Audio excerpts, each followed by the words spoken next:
और जब अकेला बैठे तो जो सुंदर दृश्य वो बाहर देखता था उन्हीं को आंख बंद करके भीतर देखता था। जो बाहर की आवाज़ें, वो लहरों की, पानी जो टकराता था पत्थरों से, वो जो कलकल छल छल की आवाज़ आती थी, या रात में जब तारावलियाँ झिलमिलाती थी, वो सारे आनंद को अपने भीतर महसूस करने लगा। आँख बंद करके एक निश्चल भोले बच्चे की तरह से बैठकर भीतर शांत होना शुरू कर दिया।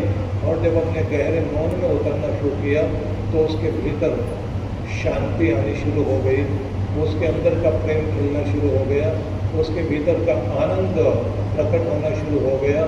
और एक दिन ऐसा लगा कि जैसे वो खो गया,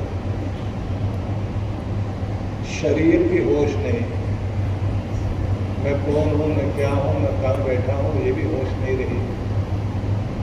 मन भी खो गया, तन भी खो गया, शरीर मूर्ति की तरह हो गया। कहते हैं ना, जब ध्यान में आप बैठते हैं तो आपका शरीर ऐसा हो जाए जैसे कोई मूर्ति, पत्थर की मूर्ति है। मन ऐसा हो जाए कि कोई विचार न रहे, भीतर ऐसी स्थिति आ जाए कि आपके भीतर शांति गहराई में उतर आए और आप भीतर से इतने शांत शांत शांत होते चले जाए कि जहाँ से कोई विचार, कोई कल्पना कुछ भी ना उठे।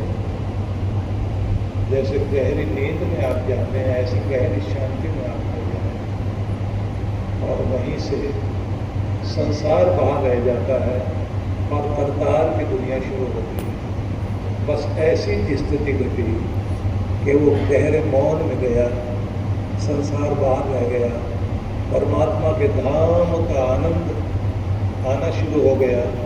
जैसे हजारों साज एक साथ मधुर पान छेड़ते हों, जैसे हजारों हजारों किलोमीटर दूर तक फैली हुई सुंदर फूलों की घाटी में कोई खड़ा हो और जैसे हवाओं का सुखद स्पर्श व्यक्ति को आनंदित कर रहा हो, ऐसा उसे महसूस होने लगा।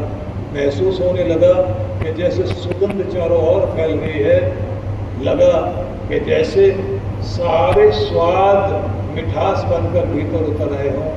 और ये करते करते इतना ध्यान में, समाधि में उतर गया कि उसको खुद की होश नहीं रही और 3 दिन तक इसी स्थिति में रहा, खो गया।